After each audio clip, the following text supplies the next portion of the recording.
What's up mga brothers, sisters, mga kapatid at kapatid? Yan, si Jendong po, maling magre-review dito sa game na to. Ang tawagin na Mission Mine.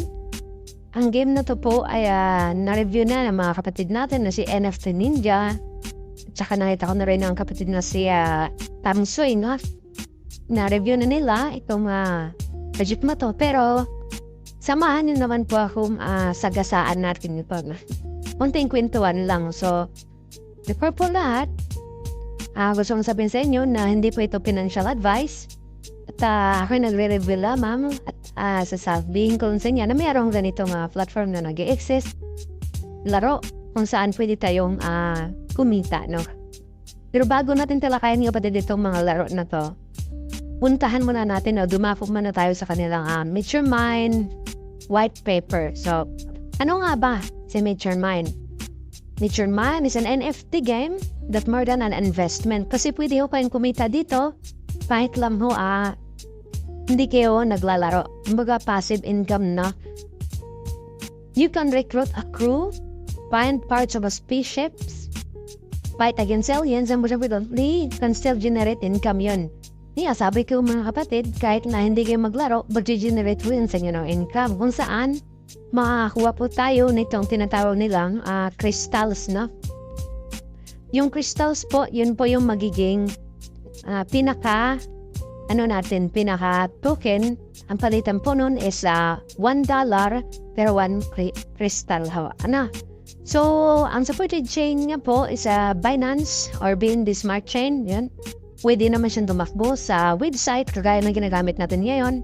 Pwede rin naman po siya sa mobile, no? Siguro yung link nito, lalagpak ko na lang po sa baba at tayo na kung maghanap subscription at papakita natin kung ano ba ang meron dito. So, ito po yung pinaka-NFT natin mga brothers, sisters. Ito, ang pinaka-NFT natin. Sa isang account, pwede tayong ma-accumulate ng 30 crow, no? Sa isang crow nga po pala, need natin ng $10, no? Hindi ito, paunahan ko na po kayo, hindi po ito free to earn, okay? Ito po ay investment, kung saan ang pinaka mababa nating investment isang $10 o $10, no? Pwede ho tayong bumili ng 30 crows per account. Yan. Ito yung attribute niya. Ito naman yung kukunin natin crystal power. Kung saan itong crystal na to, saan yan ang magiging mabibinta, no? Mapapalitan natin ng dollar. Tandaan niyo po, 1 crystal is $1 din, no? Fighting power, pag kumuha po tayo nito, pag bumili ka niyan, makakakuha ka ng crystal power at saka fighting power niyo po. The power factor of the spaceships. Kasi yung mga kalaban niyo, meron din ganito no? Power factor niya. Yan, sabi ko nga sa inyo, 10 USDT. No? So, $10 yung magiging maintain natin sa isa. Bumili ka ng $10, ito naman po yung mga percentage natin. Kumbaga ito yung pinaka-rarity niya Bronze, silver, gold, platinum, diamond, and master. So, pag bumili ka, may chance ka. Ito yung chance of rate niya na makuha mo. At ito naman yung crystal power kung saan magdidikta kung gaano karaming token yung pwede mong ma-earn daily or passively. Kasi hindi mo na kailangan laruin to talaga asin bakan mo ng paglalaro, no? Para kung naalala niyo yung ating na-unlock, yung lock na na-unlock na, no? So, same lang po siya. Invest ka, pero sabi ko nga, invest at your own risk at huwag maglagay ng kinakailangan yung pera dito. So, ito naman yung crystal power niya, di ba? Ito naman yung mining power, fighting power niya. Kasi yung kalaban mo, minsan nasa 700 na yung life, minsan yun sa'yo 400 lang, logi-logi ka talaga. At dito makukompute natin yung ROI natin. So, yung pagka nakuha mo itong master, in 10 days, ROI yun na po. Tapos, ang maganda dito mga kapatid, meron siyang expiration. Ito po yung pinakamaganda pagka merong expiration na at profit percentage niya is ito naman.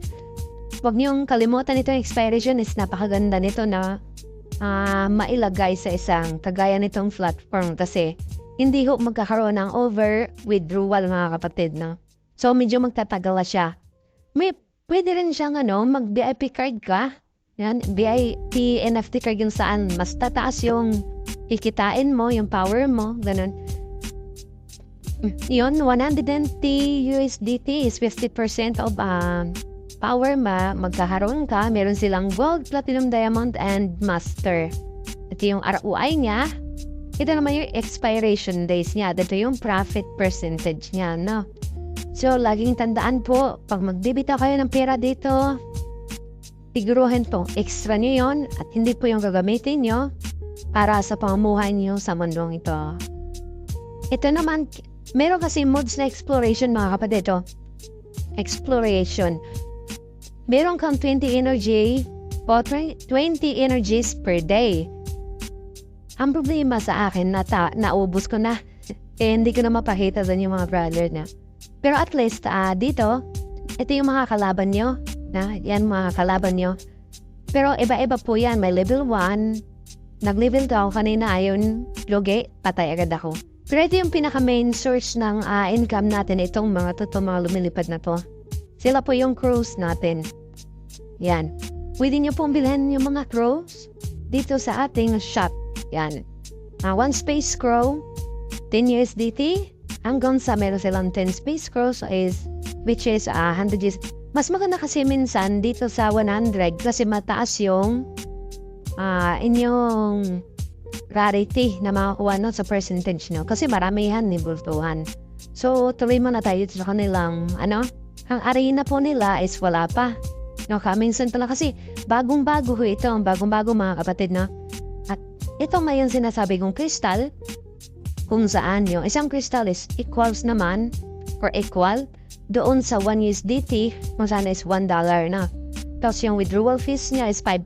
So, kung ang kukunin mong crystal is 1 lang, o magwi-withdraw ka ng 1, ang marireceive mo lang po doon is 95. Kasi yung 5 po, quiz po yan. Isa rin sa pinakamagandang, picture dito sa Meet Your Mind, kasi meron silang tax. Pinaka-tax po ito no? Para hindi agad sila mawala. So, ang plano sa game na to is long-lasting, no? Kumbaga, long-term, yun. Withdrawal cooldown, pag nag-withdraw ka ngayon, 12 hours bago ka maka-withdraw ulit. So, mas maganda kung nag-withdraw ka ngayon, pabukasan mo na para mas maganda. Referral program naman, meron silang bronze, silver, and gold kung saan ito yung makukuha mo. Yan, kapag ikaw po ay nag-refer ng isang tao, pero kang 5%, hanggang sa 500 po yan.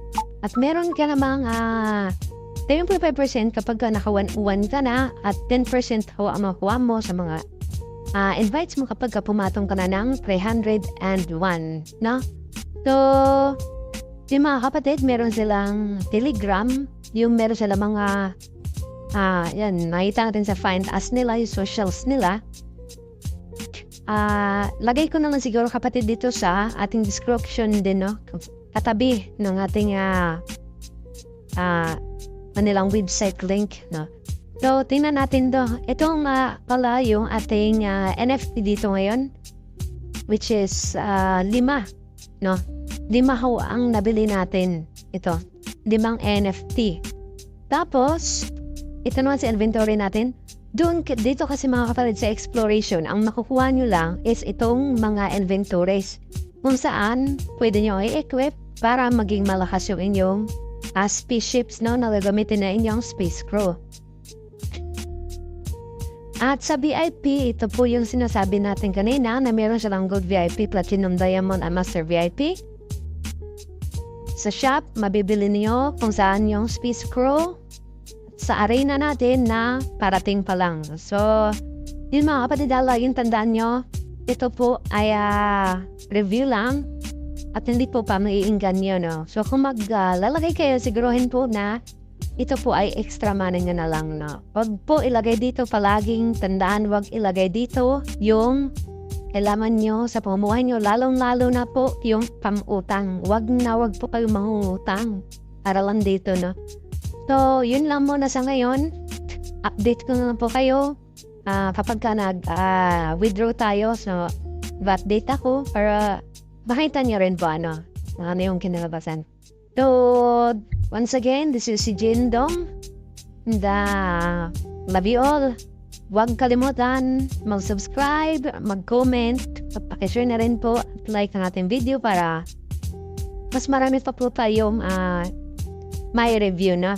Shout out nyo pala sa ating mga kapatid dyan, Boost 12, Alrak, NFT Ninja, kapatid ng Mike Tamago, Chi, yung iba pa, kapatid ni Tonyox, no? Ang ating si Jane Queen, si Jane Torge. No, shout out sa inyong lahat mga kapatid. Love you all. Si Jane out. Dong up. Good evening po sa inyong lahat. Bye!